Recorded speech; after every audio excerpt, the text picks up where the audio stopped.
Nowadays, rail fanning seems to be pretty much just a game of luck, as sometimes I'll see a lot of trains and sometimes I'll see nothing. But for the past 3 weeks, from the end of January until the middle of February, for some reason I've been very lucky on my outings, seeing 5 or more trains on each of my outings and getting some pretty interesting power setups. So let's go take a look at everything that I've seen out here in the past 3 weeks on some familiar territory along the CSX W&A and Etowah subdivisions.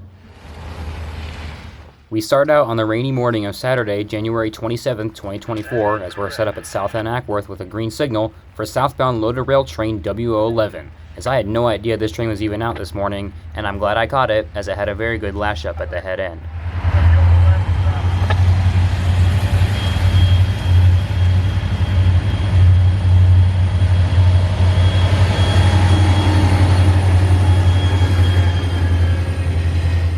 The lead locomotive, CSX T8662, is one of the 4 or 5 SD50s still in revenue service on CSX today, and the trailing unit, CSX T8435, is an ex-Chessie SD40-2. That type of lash-up is something you don't see very often anymore out on road service, which made this train a nice one to catch.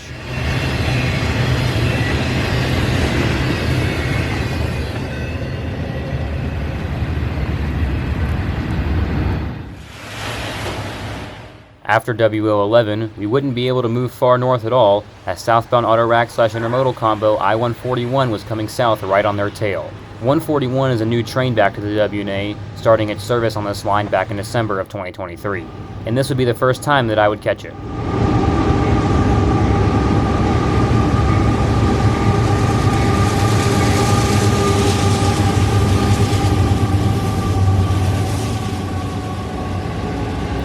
In the siding here at Ackworth would be northbound empty coal train E320, but unfortunately we would never catch up to it, as it would leave the siding very quickly, and the road speeds out of downtown are very slow.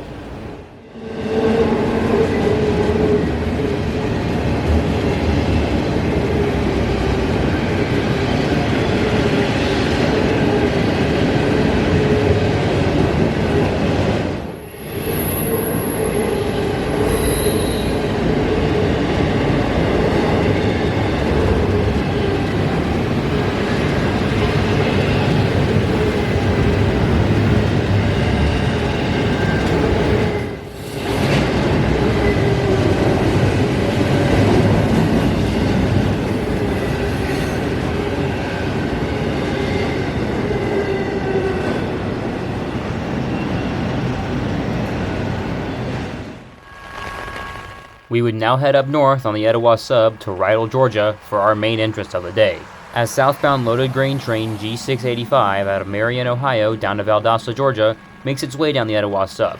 But the interesting part is the locomotive lash-up on this one, as somehow Norfolk Southern 8105, which is their interstate heritage unit, would make its way onto this train and lead the train. And thanks to a water leak of the trailing CSX motor in Etowah, Tennessee, the train would sit in Etowah all night until around 10 a.m. as a spare CSX motor was put on for the rest of the trip south. So if any of that didn't happen, we wouldn't be seeing any of G685 on this day.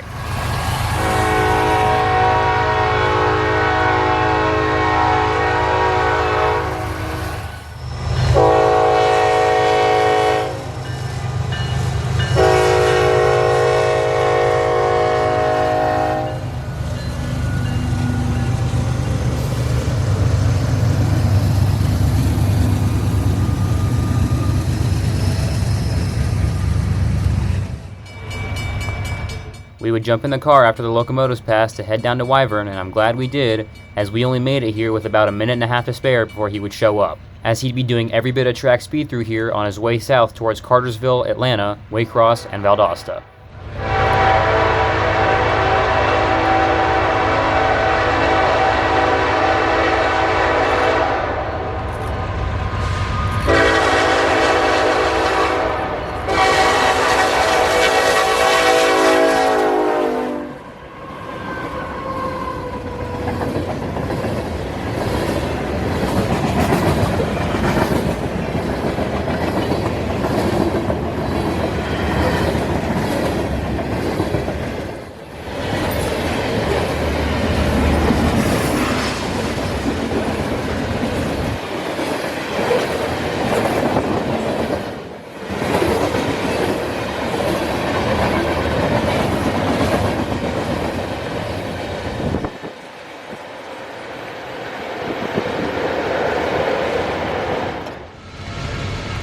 We'd end our short chase with G685 at Wyvern, as I knew it would be harder to catch back up to him heading towards Atlanta, especially at that speed.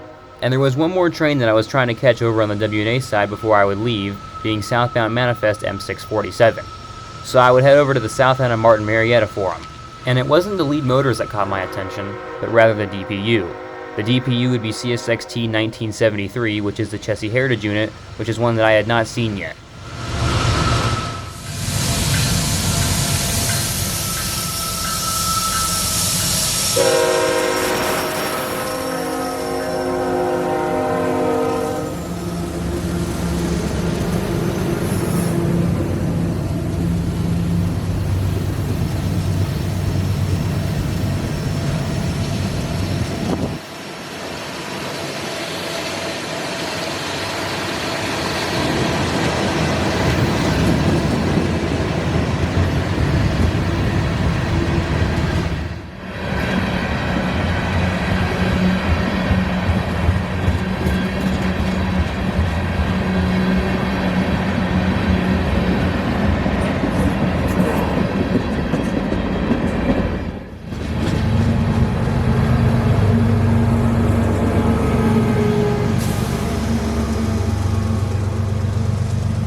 I would call it quits after 647 would pass, as the weather was just getting worse and worse. But I'd be back out the next weekend for some more busy action along the W&A.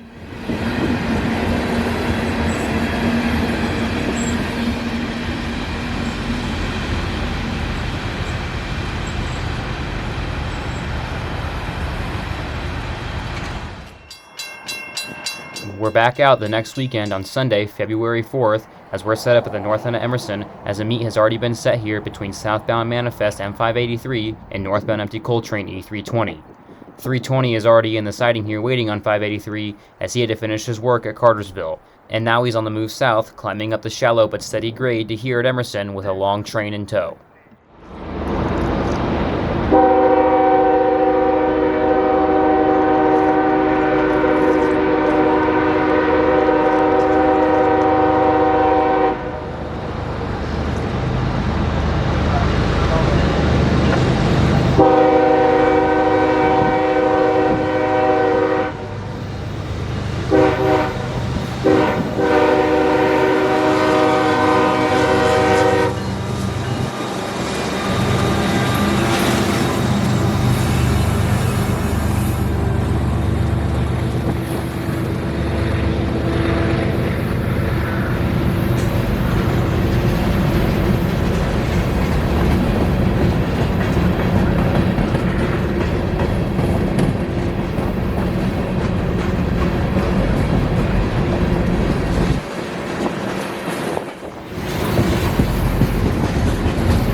Now with 583 out of the way, E320 gets a medium clear to come back onto the main line and head north for Evansville, Indiana. And even though trains can get medium clears out of the siding here at Emerson in either direction, they're still not allowed to go that speed, as what I've heard, they're only allowed to go 15 out of each end.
now set up in downtown Cartersville, we'd be set up for southbound loaded ethanol train B639, as it had been waiting over on the Etowah subside just north of Junna for E320 to clear. This day 639 would have a pretty good engine setup, with the lead motors being a Canadian Pacific GEVO and a BNSF AC4400, with a KCS GEVO serving as a rear train DPU.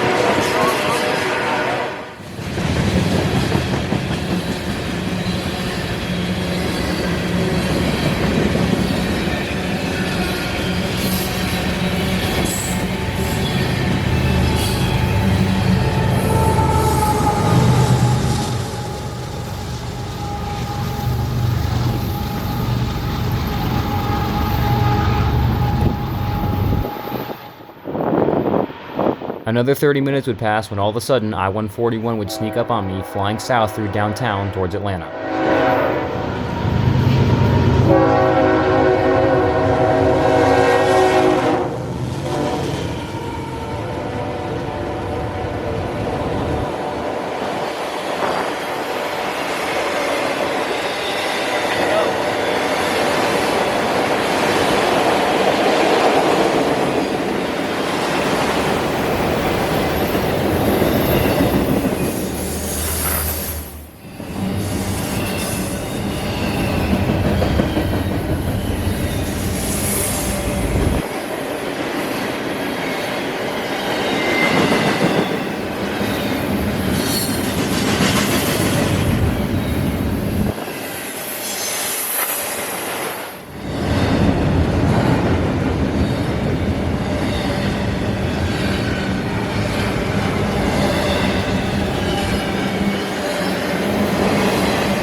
We would then move on up to Iron Belt Road just north of Cartersville on the W&A to catch southbound loaded coal train C305, slowing down to take the turn at Bowen Y to head to Plant Bowen in Stylesboro. However, we would not film the whole train, as two more northbounds were coming up the W&A and were nearing Cartersville fast.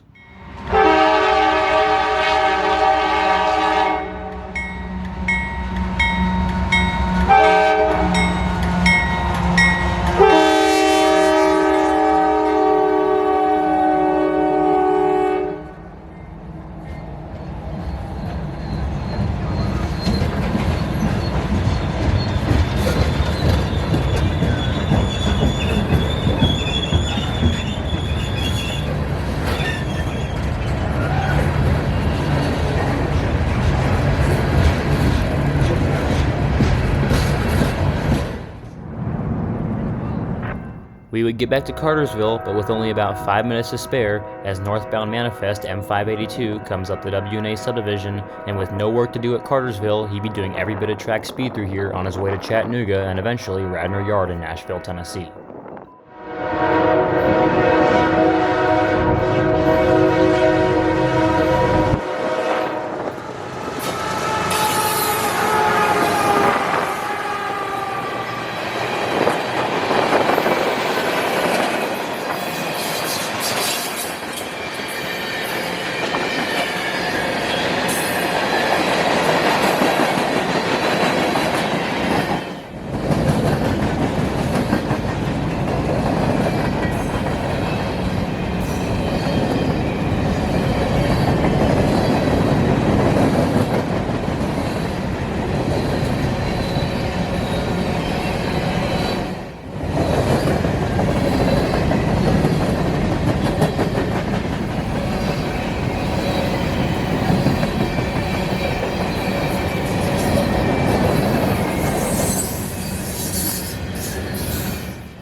Axle 644. End of transmission.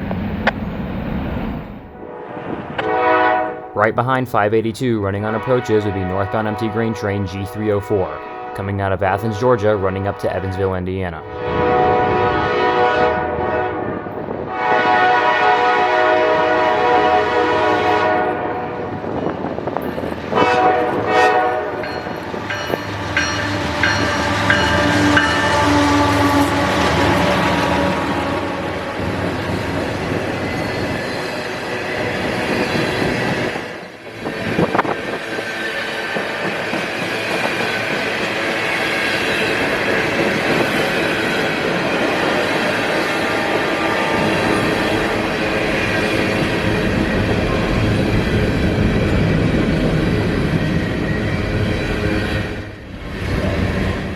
Once G304 passed me here in downtown Cartersville, I would call it a day and head on home, but I'd be back out yet again the following weekend.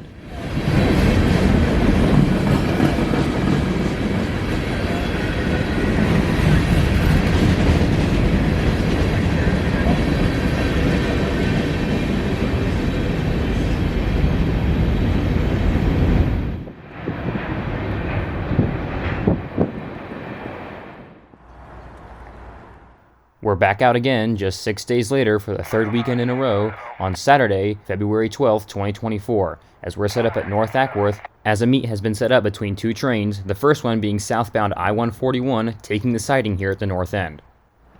CSXC 824 minute approach, North Ackworth,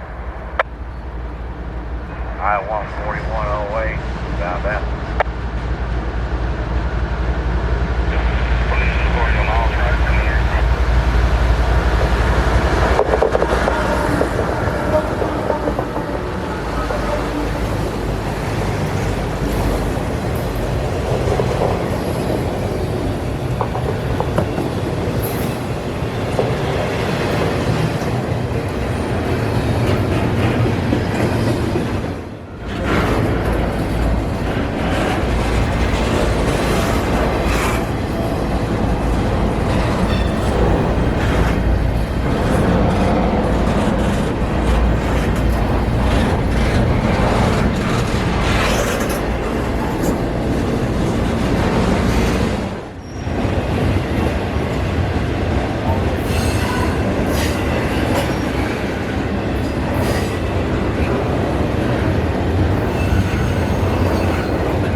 Once I-141 cleared the north end turnout, the switch would be realigned and the northbound signal on track 1 would light up with a high green for our northbound.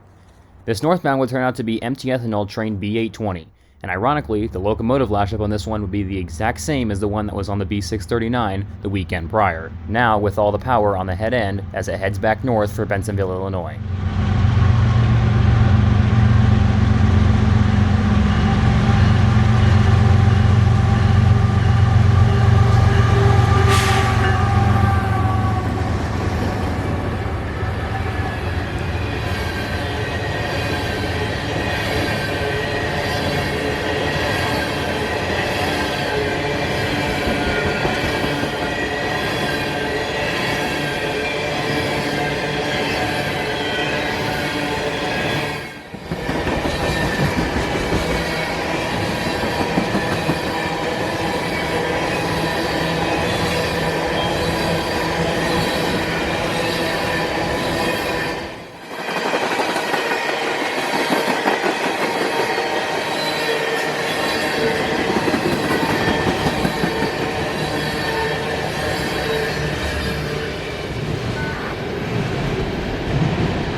Even with B820 out of the way, I-141 would still be held at the south end as northbound manifest M542 was coming up right behind B820.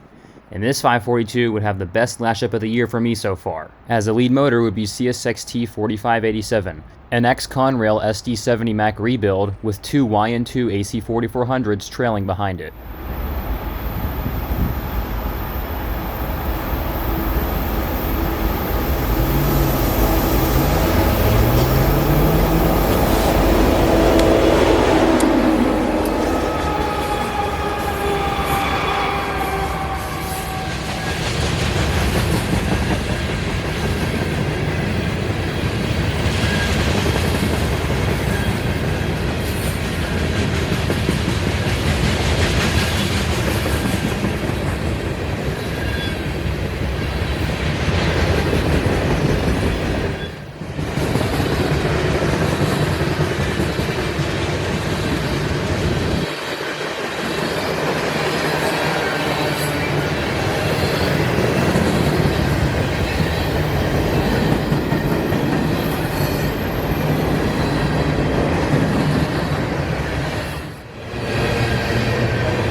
Good mark, 542. I appreciate it. Y'all have a good one on in. Y'all do the same.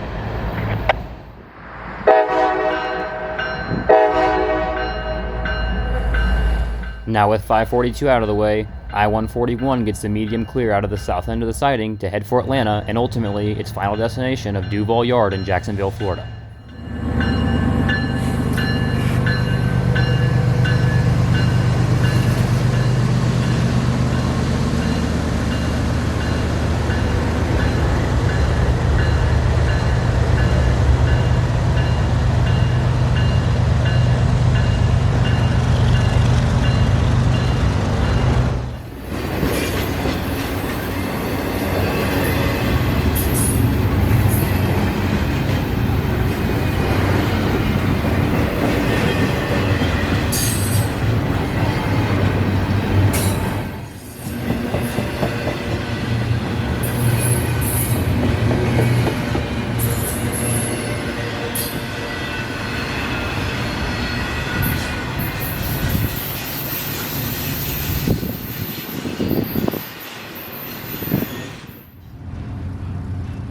Now in Cartersville, we're set up on the Etowah sub at Felton Road just north of North Yard, as we find M542 beginning its switching at North Yard as it backs down the Long John to North Yard. We wouldn't stay here long though, as I just wanted to capture the lash up one more time before we would head over onto the W&A as a few more trains were coming in our direction from the north.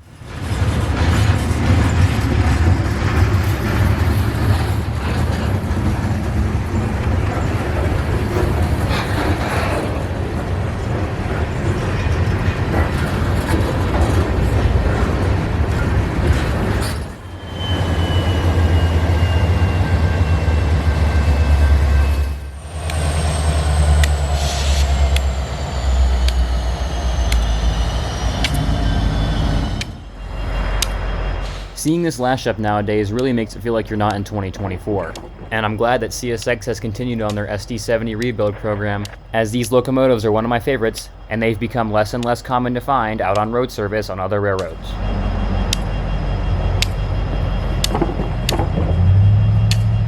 Marietta C16 7013 southbound M84709 out. Now set up at the south end of Martin Marietta, we'd be waiting on southbound manifest M847, which is a curfew symbol for M647, as it would be bypassing southbound loaded coal train C302 sitting in the siding here, waiting on a B707 to clear up at Ladd's before entering the Cartersville subdivision. CSX, equipment defect detector, milepost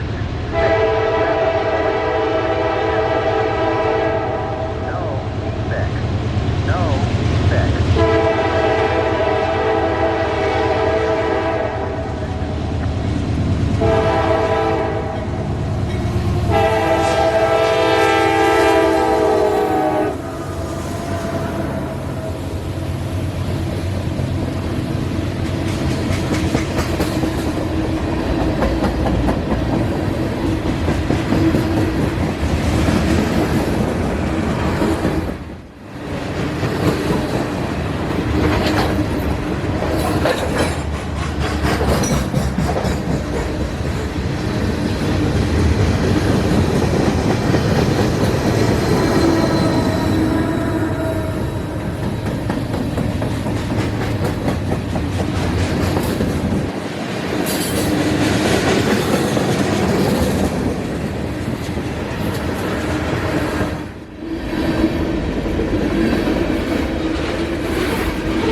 Just a few minutes after M847 had passed, the B707 out on the Cartersville sub had cleared up, which meant C302 was now allowed out to Plant Bowen. So the dispatcher would line him out of the siding here at the south end of Martin Marietta, to which then the engineer would notch up his locomotives to get his over mile-long fully loaded coal train moving again from a complete stop.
C302 was now off to Plant Bowen, so we'd head back to downtown Cartersville for one last train at a new location I wanted to try out.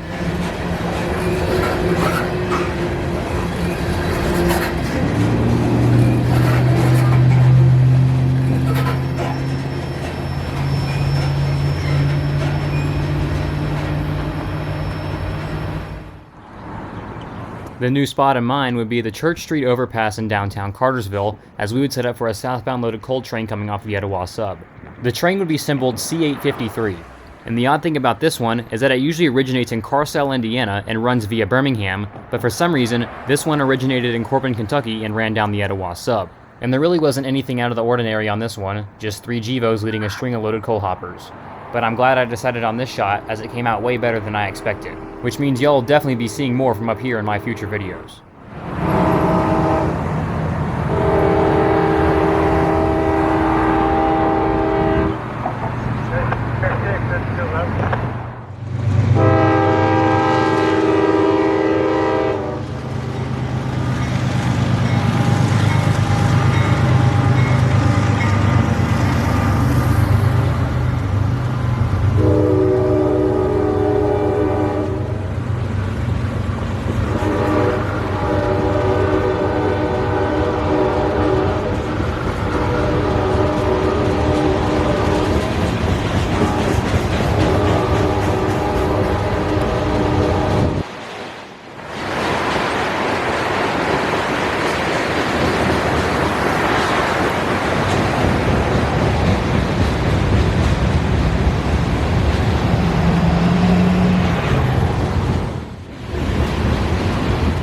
The end of C853 would bring a close to my 3 consecutive weekends of rail fanning out here, and all I can say is, this was a great start to 2024 out here on the W&A and Etowah subs, and I hope it stays this way.